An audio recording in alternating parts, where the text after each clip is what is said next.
बच्चों, let's read the question. The question says that write the range of the following trigonometric function and the given trigonometric function is cosec x. इस question में cosec x का range निकालना है. बहुत ही simple सा question है. पहले हम की कॉन्सेप्ट लिख लेते हैं. की कॉन्सेप्ट. तो किसी भी फंक्शन का रेंज क्या होता है? Range of any function is the set of all possible output values of the function. कहने का मतलब ये है कि फंक्शन की जितनी भी पॉसिबल आउटपुट वैल्यूज होंगी उन सब का सेट जो है वो रेंज कहलाता है. अब इस क्वेश्चन में cosec x का रेंज निकालना है, तो इस पे हम ग्राफ की मदद से रेंज निकालेंगे. अब ग्राफ की मदद से रेंज कैसे निकालते हैं? तो किसी भी फंक्शन का अगर रेंज निकालना, उसका ग्राफ ड्रॉ करिए और फिर देखिए कि ग्राफ y एक्सिस पे कौन कौन सी वैल्यूज ले रहा है. क्योंकि x एक्सिस इनपुट को रिप्रेजेंट करता है और y एक्सिस आउटपुट को रिप्रेजेंट करता है.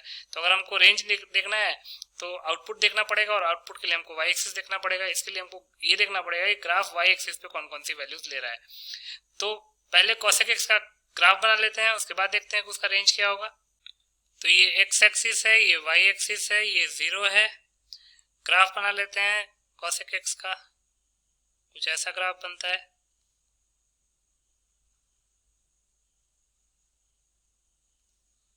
देन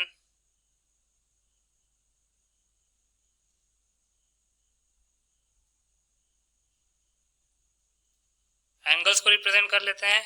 ये π/2 होता है, ये पाई, ये 3π/2, ये 2π.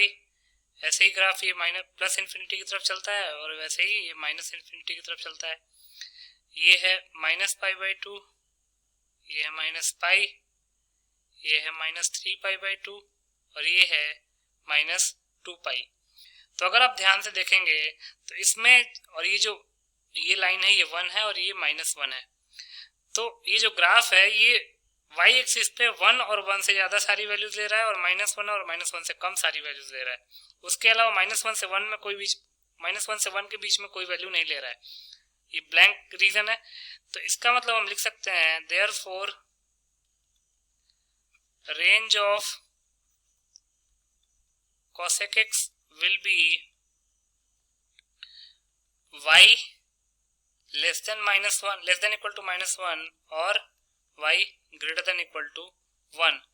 That is y belongs to -infinity to -1 union 1 to infinity. यही हमारा फाइनल आंसर हो जाएगा. तो लिख सकते हैं hence -infinity to -1 union 1 to infinity will be the required range. So -infinity to -1 close bracket union close bracket 1 to infinity will be the required range of cosec x. So this will be your final answer. I hope you understood it well. Best of luck.